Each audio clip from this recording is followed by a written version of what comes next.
Leçon la lutte pour la tolérance religieuse. Salut Anna, savais-tu que les tensions religieuses entre les Irlandais et les Anglais se sont bien aggravées dans les années 1500? Vraiment, je n'étais pas au courant des détails, mais je sais qu'il y a eu historiquement beaucoup de conflits et d'intolérance entre les deux groupes.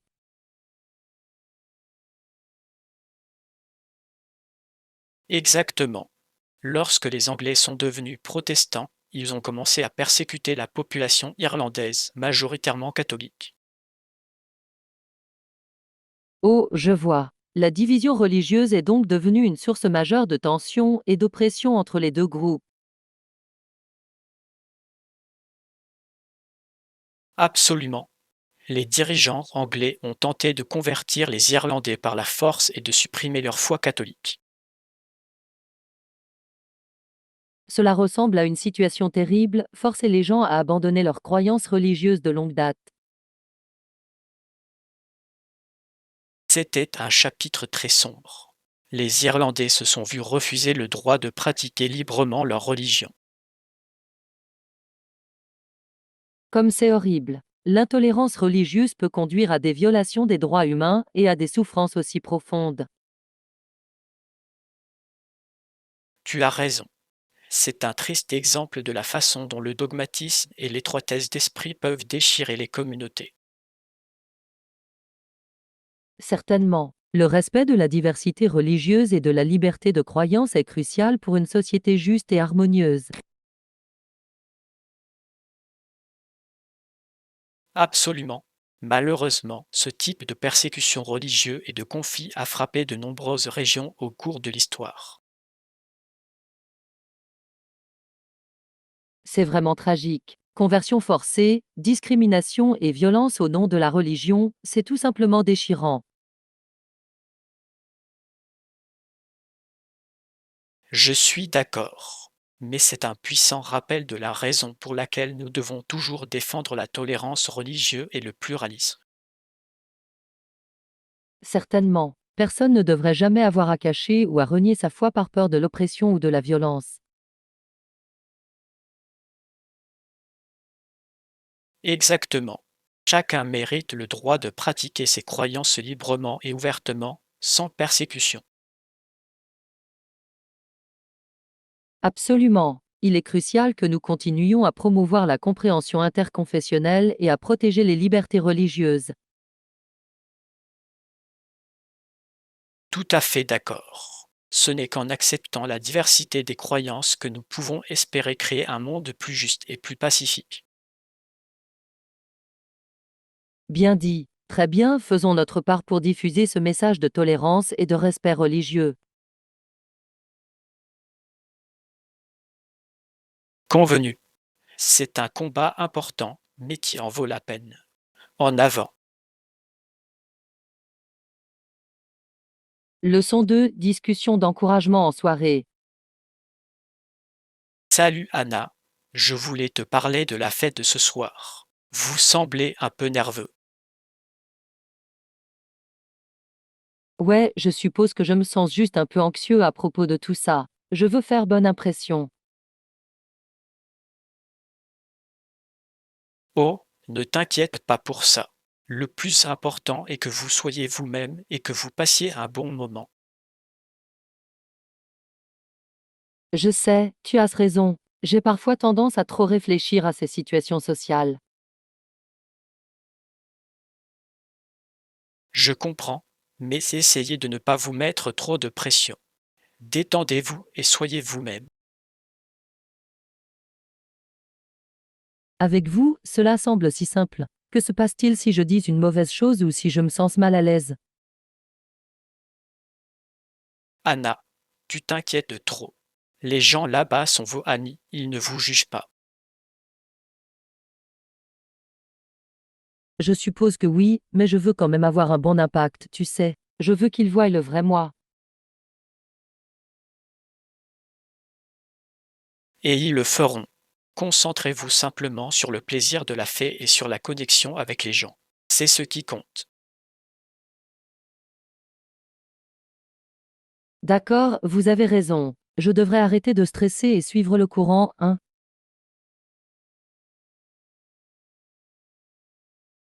Exactement, c'est l'esprit. Soyez simplement vous-même et passez un bon moment. Vous avez ceci. Tu as raison. Je vais essayer de me détendre et de ne pas trop réfléchir. C'est ma fille. Je sais qu'une fois sur place et que vous commencerez à socialiser, vous serez tout à fait charmant. Je l'espère. Très bien, je vais canaliser votre positivité et suivre le courant.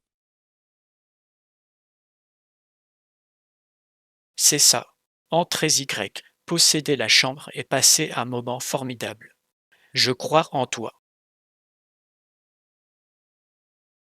Merci, Jean. J'apprécie vraiment que vous m'ayez donné ce discours d'encouragement. Je me sens beaucoup mieux maintenant. À tout moment. Je sais que tu vas le faire bouger. Maintenant, allez vous amuser et créer de superbes souvenirs. Ça ira. Ok, je pars à la fête. Souhaitez-moi bonne chance. Je te retrouverai plus tard.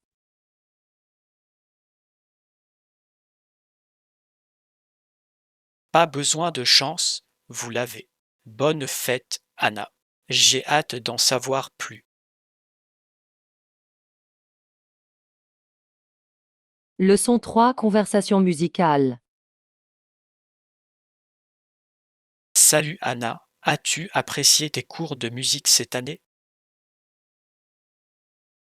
Bonjour John, j'adore mes cours de musique. C'est la meilleure partie de ma journée.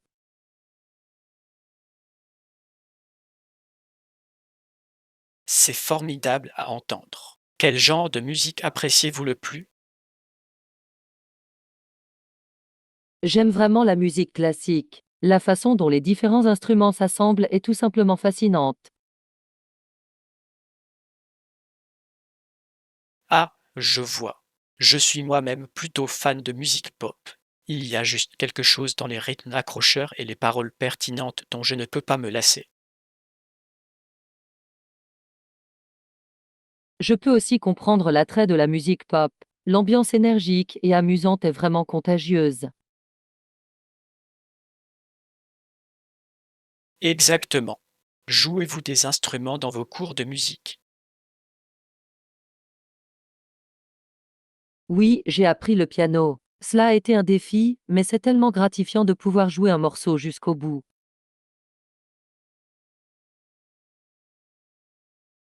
Le piano est un instrument tellement polyvalent. Je parie que tu es vraiment talentueux. Merci, j'apprécie beaucoup. Et vous, participez-vous à des activités musicales?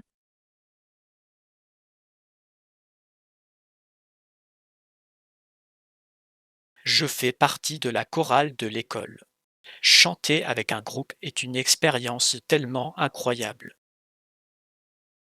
C'est merveilleux. J'ai toujours admiré l'habileté et la coordination requises pour les performances chorales.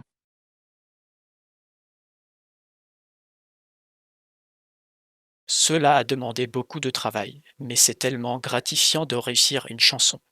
La musique est vraiment une partie spéciale de mon expérience au lycée. Je ne pourrais pas être plus d'accord. C'est un débouché tellement important pour la créativité et l'expression de soi. Absolument. Je suis heureux que nous puissions tous les deux apprécier la musique dans le cadre de notre éducation. Leçon 4, bavardage sportif. Bonjour, Anna. Avez-vous assisté au match hier soir? Bonjour, John. Malheureusement, je n'ai pas pu regarder le match. Comment s'est comportée notre équipe?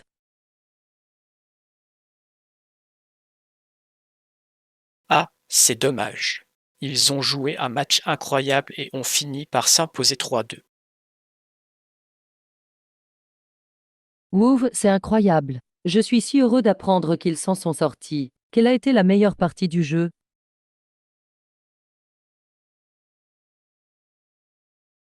Le but gagnant à la dernière minute était tout simplement passionnant. La foule s'est déchaînée. Je ne peux qu'imaginer l'excitation. J'aurais aimé pouvoir être là pour en faire l'expérience. Vous devriez absolument essayer d'attraper le suivant. L'ambiance dans le stade est électrique. Je veillerai à libérer mon emploi du temps pour le prochain grand match. Les événements sportifs sont une façon tellement amusante de passer une soirée. Convenu. Il n'y a rien de tel que la montée d'adrénaline ressentie en encourageant votre équipe. Exactement. Avez-vous un joueur préféré dans l'équipe?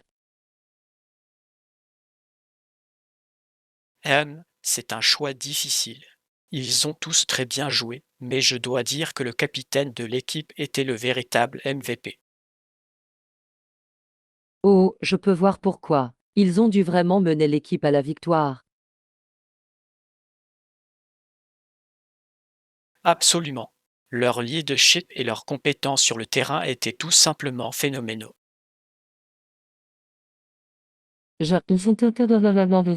Ça va être un super match, je le sens.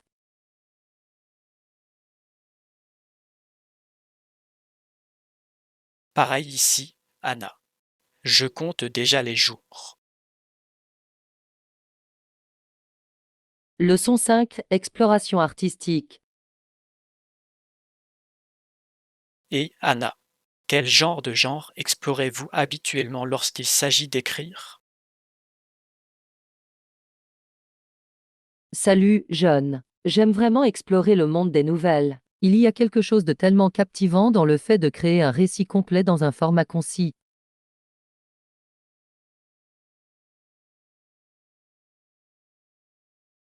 C'est génial.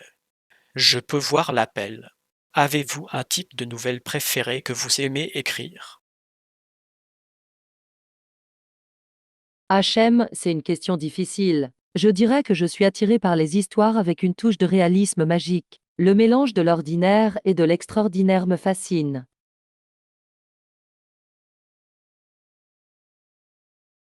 Un réalisme magique, hein? Cela semble être un genre tellement intrigant. Qu'est-ce qui vous fascine autant dans ce mélange de réel et de fantastique?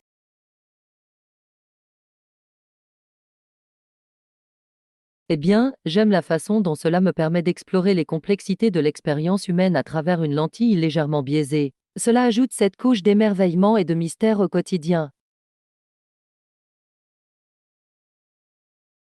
Je peux certainement voir l'attrait. Cela doit vous donner une grande liberté créative pour jouer avec ces frontières entre réalité et imagination. Exactement. Et le meilleur, c'est que les possibilités sont infinies. Je peux laisser libre cours à mon esprit avec toutes sortes de scénarios imaginatifs.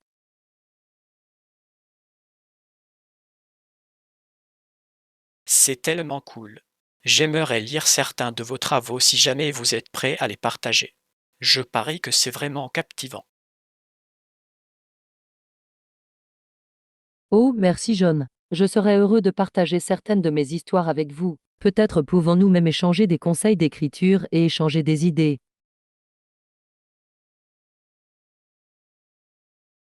Cela ressemble à un plan. Je cherche toujours à élargir mes horizons créatifs. J'apprécierais donc vraiment l'opportunité d'apprendre de vous. C'est une affaire alors. Cela va être très amusant.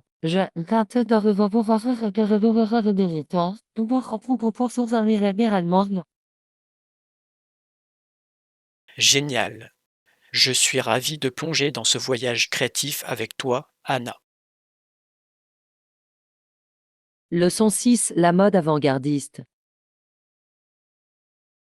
Et, Anna, peux-tu m'aider à choisir une nouvelle tenue?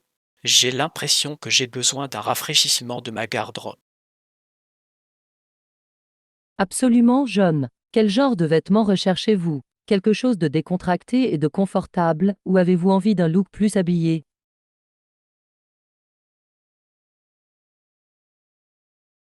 C'est une excellente question. Honnêtement, je ne suis pas sûr de savoir à quoi je suis d'humeur. Mon choix habituel est plutôt décontracté, mais j'ai en quelque sorte envie de changer et d'essayer quelque chose de différent. D'accord, pas de problème. Commençons par les bases. Vers quelle couleur ou quel motif êtes-vous habituellement attiré?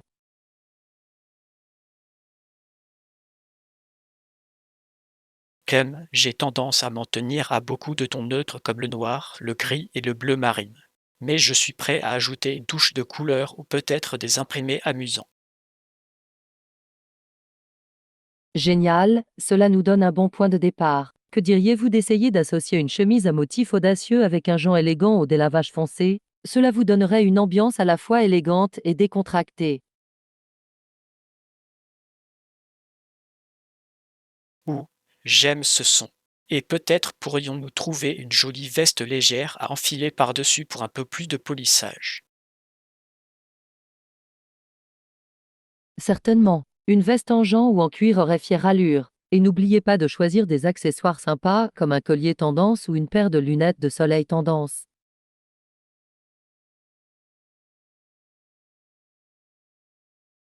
Des accessoires, hein? Vous passez vraiment au niveau supérieur. Je commence à être enthousiasmé par cette refonte de la mode. C'est l'esprit. La mode peut être tellement amusante quand on est ouvert à l'expérimentation. Allons au magasin et voyons ce que nous pouvons trouver qui vous permettront de vous sentir mieux.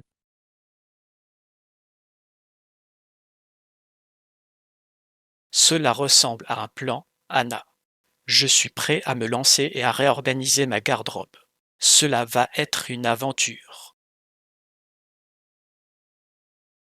Leçon 7, les essentiels du road trip. Salut Anna, es-tu prête pour notre road trip ce week-end? Absolument, John. Je me prépare depuis des jours. Avez-vous pensé à emporter un GPS fiable et quelques collations pour le voyage?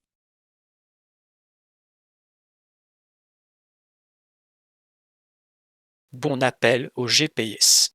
Je ne veux absolument pas que nous nous perdions là-bas. Et oui, j'ai toute une glacière pleine de délicieuses collations pour les voyages en voiture. Excellent. Ce sont deux des éléments les plus importants à avoir pour un road trip réussi. Quels autres éléments essentiels avez-vous emporté? Eh bien, je me suis assuré d'apporter un oreiller de voyage confortable au cas où nous aurions besoin de conduire à tour de rôle et de dormir un peu. Et j'ai ajouté quelques-unes de mes listes de lectures préférées pour nous divertir. Pensée intelligente. Une bonne playlist peut faire toute la différence lors d'un long trajet. Quel genre de musique avez-vous en attente?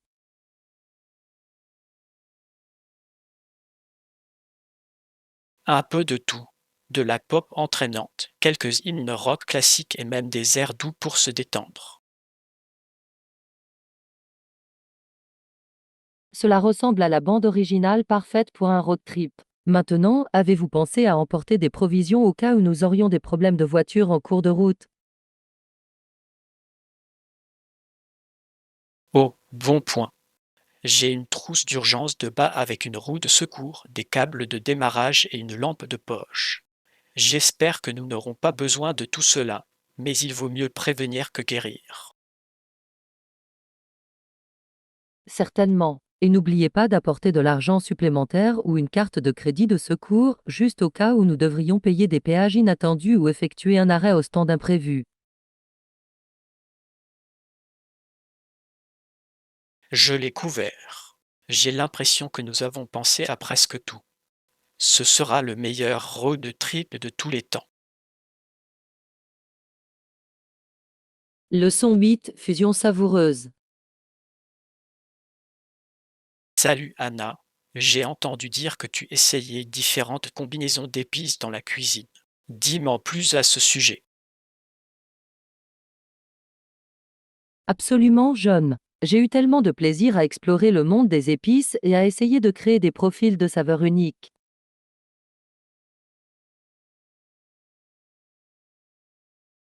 C'est génial. Quelles sont les combinaisons d'épices les plus intéressantes que vous avez imaginées? Eh bien, l'un de mes récents favoris est un mélange de cumin, de coriandre et d'une touche de paprika fumée. Il ajoute cette saveur terreuse vraiment chaleureuse au plat.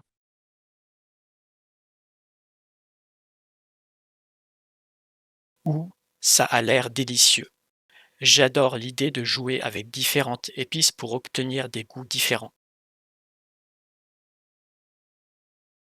Exactement. Et le meilleur, c'est que vous pouvez faire preuve de créativité. Par exemple, j'ai aussi joué avec du curcuma, du gingembre et un soupçon de poivre de Cayenne pour un petit coup de fouet.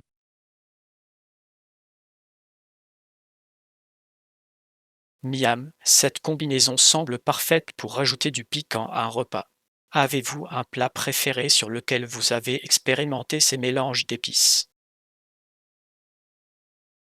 Hachem, je dois dire que les légumes rôtis sont mes préférés. Les épices complètent vraiment la douceur naturelle du produit.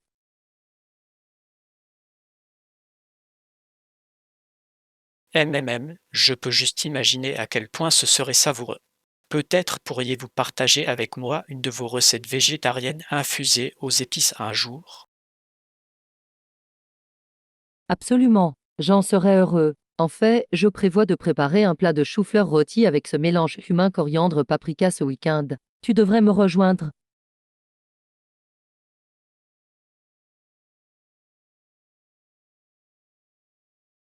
J'adorerais ça, Anna.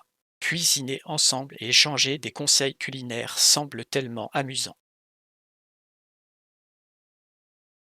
Certainement. Je suis toujours désireux d'apprendre de nouvelles techniques et combinaisons de saveurs. Cela va être une délicieuse aventure.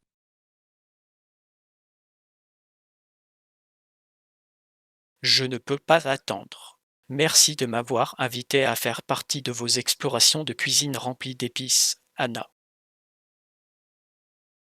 Leçon 9 Capre drôle de voiture.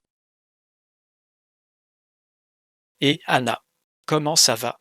Avez-vous des histoires amusantes de problèmes de voiture à partager? C'est drôle que tu devrais demander, John. En fait, j'en ai un assez hilarant qui me vient à l'esprit. Oh, dis-le, j'aurais bien besoin de rire en ce moment. D'accord, cela s'est produit l'année dernière alors que je rentrais du travail en voiture. J'étais sur l'autoroute, m'occupant de mes propres affaires, quand soudain ma voiture s'arrête de rouler. Oh oh, ça n'a pas l'air bien. Que s'est-il passé ensuite? Eh bien, je me suis arrêté sur le bord de la route, complètement déconcerté. J'ai ouvert le capot, essayant de comprendre ce qui n'allait pas, et c'est là que je l'ai remarqué. Vous avez remarqué quoi? Ne me laisse pas traîner ici. Il y avait un écureuil assis sur mon moteur, en train de grignoter quelques fils. Apparemment, il avait décidé de faire un petit dans ma voiture.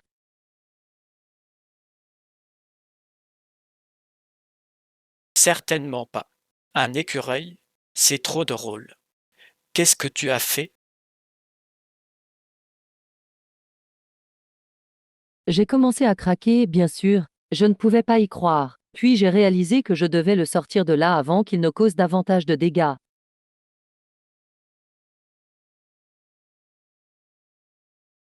Je ne peux qu'imaginer le défi que cela représente. Avez-vous réussi à le chasser? Il m'a fallu un peu de persuasion, mais j'ai finalement réussi à faire fuir le petit bonhomme. Ensuite, j'ai dû appeler une dépanneuse pour amener ma voiture chez le mécanicien. Waouh, quelle épreuve! Mais au moins, tu en as tiré une bonne histoire, n'est-ce pas? Absolument. Le mécanicien s'est également amusé quand je lui ai raconté ce qui s'était passé. Je n'oublierai jamais cet incident fou avec l'écureuil. C'est hilarant. Je suis content que vous ayez pu y voir de l'humour, malgré les problèmes de voiture. Moi aussi. Vous ne savez jamais quel genre de surprise vous allez rencontrer lorsque vous êtes sur la route. C'est sûr. Eh bien, merci d'avoir partagé cette histoire divertissante, Anna. Je me sens beaucoup mieux face aux éventuels problèmes de voiture auxquels je pourrais être confronté à l'avenir. Leçon 10 Trésor du coffre. Et Anna, as-tu entendu parler de cette folle histoire avec la personne qui s'est enfermée dans son coffre? Non, je n'ai pas entendu celui-là. Ce qui s'est passé? Apparemment, la voiture de la personne est tombée en panne et elle a essayé de la réparer elle-même. Mais d'une manière ou d'une autre, ils ont fini par rester coincés dans le coffre. Oh non, ça a dû être terrifiant. Comment sont-ils sortis? Eh bien, la grand-mère de la personne est venue à son secours. Elle a saisi un couteau et a ouvert le loquet du coffre. Wow, c'est une réflexion rapide de la part de la grand-mère. Qu'ont-ils trouvé dans le coffre? C'est la partie la plus sauvage. Le coffre était rempli de toutes sortes d'objets aléatoires. De vieux jouets, des livres et même quelques pneus de secours. Ah, on dirait que cette personne était plutôt un rat de meute. Avoir toutes ces affaires dans leur coffre n'a probablement pas aidé la situation.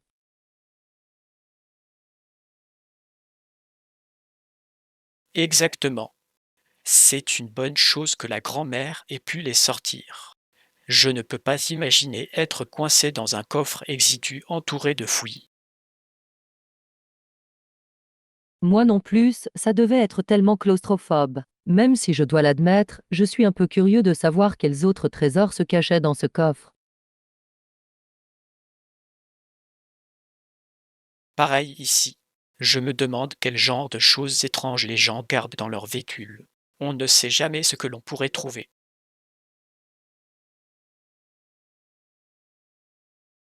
C'est vrai, c'est peut-être comme une capsule temporelle secrète ou quelque chose du genre. Une petite fenêtre sur la vie du propriétaire. Ah, oui, exactement. Qui sait, peut-être qu'ils y ont enterré des antiquités ou des objets de collection de grande valeur. Eh bien, si c'est le cas, j'espère qu'ils régleront tout cela. Imaginez s'il y avait des objets inestimables mélangés à tous ces déchets.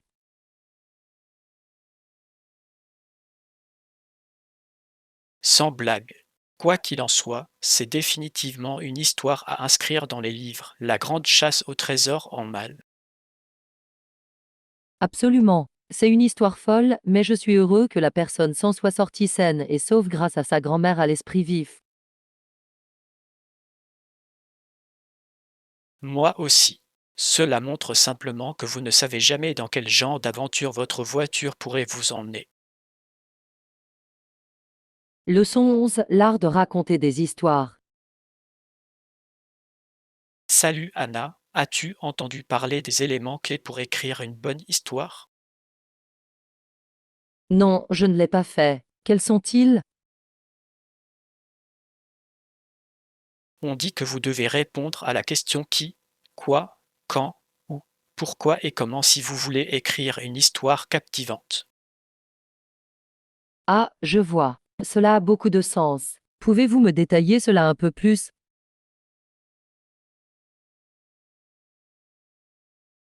Absolument. Le qui consiste à présenter les personnages principaux et à leur donner des personnalités distinctes.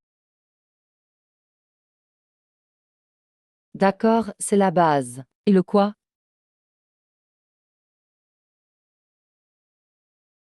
Le quoi concerne l'intrigue centrale ou le conflit qui fait avancer l'histoire. C'est l'événement principal ou le défi auquel les personnages sont confrontés.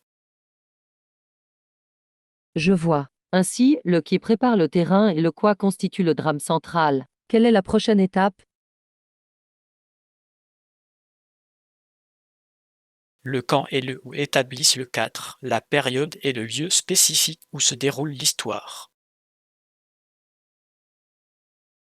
Cela aide le lecteur à visualiser la scène. Et le pourquoi et le comment. Le pourquoi explore les motivations et les émotions derrière les actions des personnages. Le comment explore les détails du déroulement de l'histoire. Ah, je comprends maintenant. Ces éléments étoffent vraiment un récit et le rendent complet.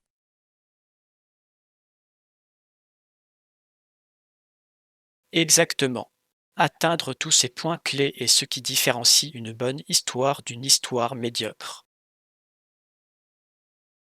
Cela semble faire beaucoup de choses à suivre, mais je peux voir comment cela donnerait lieu à une histoire riche et captivante. Certainement, les meilleurs écrivains associent ces éléments de manière transparente. C'est une forme d'art, c'est sûr. Eh bien, vous m'avez définitivement inspiré à travailler sur mes compétences en narration. Je suis ravi de mettre ces principes en pratique. C'est super, Anna. J'aimerais lire certaines de vos histoires et avoir votre avis sur l'approche globale qui, quoi, quand, où, pourquoi et comment.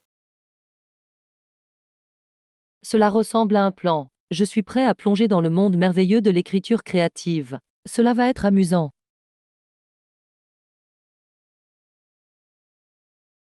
J'ai hâte d'y être. Une bonne narration est vraiment une chose incroyable à voir.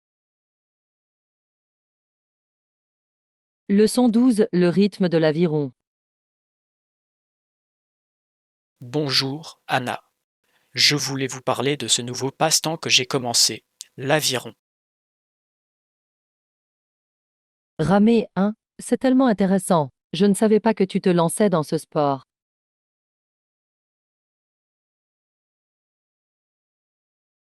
Oui, ça a été incroyable. L'aviron est l'un des sports organisés les plus anciens du monde occidental, le saviez-vous? Non, je ne pensais pas qu'il y avait une si longue histoire. Qu'est-ce qui vous a poussé à essayer? Eh bien, j'ai toujours été intrigué par la grâce et la puissance de l'aviron. Il y a juste quelque chose de tellement captivant là-dedans. Je peux imaginer. La coordination et le travail d'équipe qui doivent être vraiment impressionnants à voir.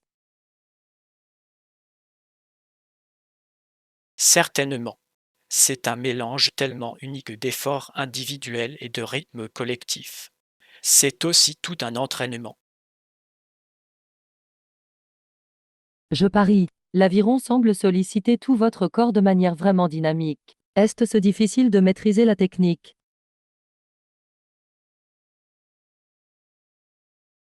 Cela demande un peu de pratique, c'est sûr. Garder les pales des rames synchronisées avec le reste de l'équipage est essentiel. Je peux voir à quel point cela nécessiterait beaucoup de concentration et de discipline. Cela doit être incroyablement gratifiant lorsque vous réussissez ce coup parfait. Absolument.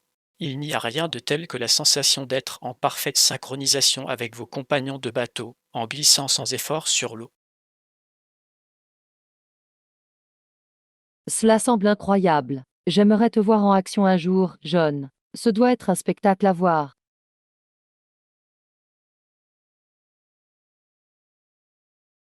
Vous devriez absolument venir voir une de mes courses.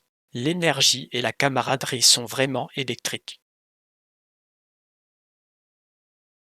J'adorerais ça. Regarder une compétition d'aviron en direct doit être une expérience tellement exaltante. C'est vraiment le cas. Le rugissement de la foule, le clapotis des rames, l'athlétisme pur, c'est un frisson incroyable. Je ne peux qu'imaginer. L'aviron semble être un sport tellement élégant et puissant. Je suis vraiment intrigué maintenant.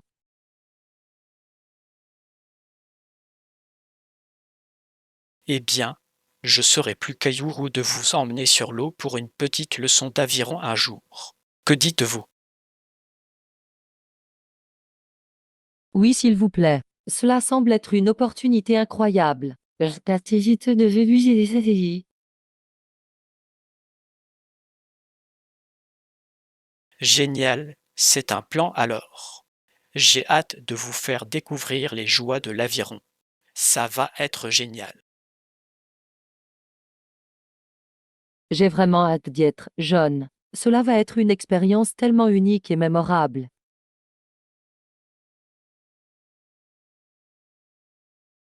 Absolument. Très bien. Je vais me rendre à mon prochain entraînement. Mais nous trouverons certainement un moment pour vous mettre à l'eau.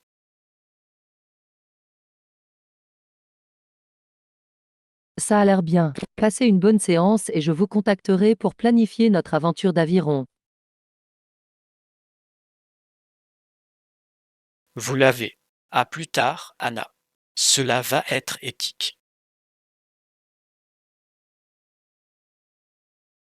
Leçon 13. Conversation cultivée. Anna, je dois vous demander, est-ce qu'il vous arrive de rencontrer des sectes dans votre vie de tous les jours? Dame secte. Bon Dieu, non. En fait, je peux passer une année entière sans même apercevoir une secte.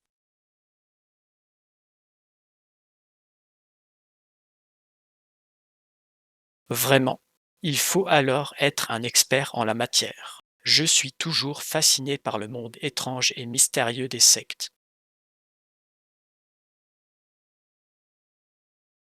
Ara, je ne sais pas si je me considère comme un expert. J'essaie juste d'éviter toute cette scène, tu sais. Ce n'est pas vraiment ma tasse de thé.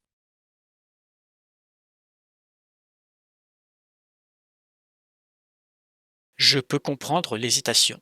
Les sectes peuvent être un sujet assez intense et troublant, mais je trouve la psychologie derrière eux infiniment intrigante. Je suppose que je peux voir l'attrait d'un point de vue académique. Mais en réalité, je préfère de loin m'entourer de gens plus, enfin, normaux.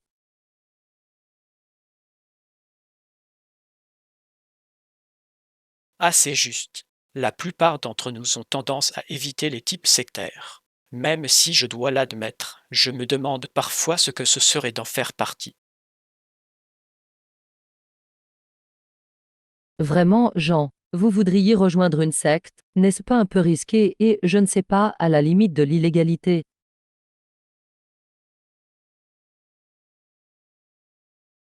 Ah non, non, pas du tout.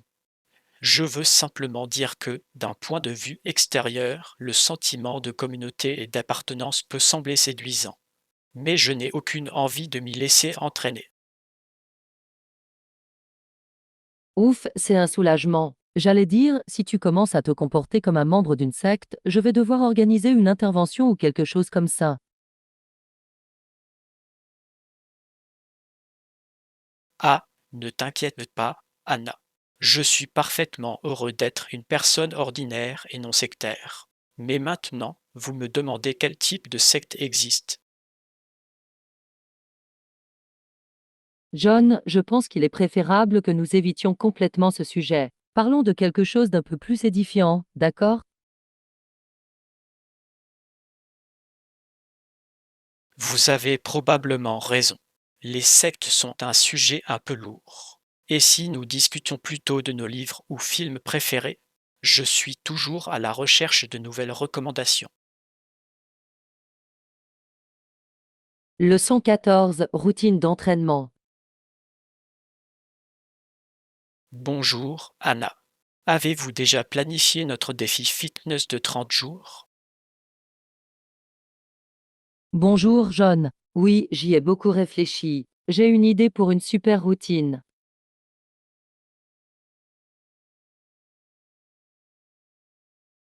Génial, écoutons-le. J'ai hâte de commencer. D'accord, je pensais que nous pourrions faire environ 30 minutes de yoga le matin, suivi de 40 minutes de jogging le soir. Cela semble parfait. Du yoga pour nous recentrer et nous donner de l'énergie, puis du cardio pour vraiment augmenter notre fréquence cardiaque. Exactement. Et nous pouvons changer les types d'itinéraires de yoga et de jogging pour que cela reste intéressant. Certainement, la variété nous aidera à rester engagés et motivés tout au long du défi. Absolument. Que pensez-vous du fait de commencer notre premier entraînement ce week-end? J'y suis. Plus tôt nous commencerons, plus tôt nous verrons des résultats.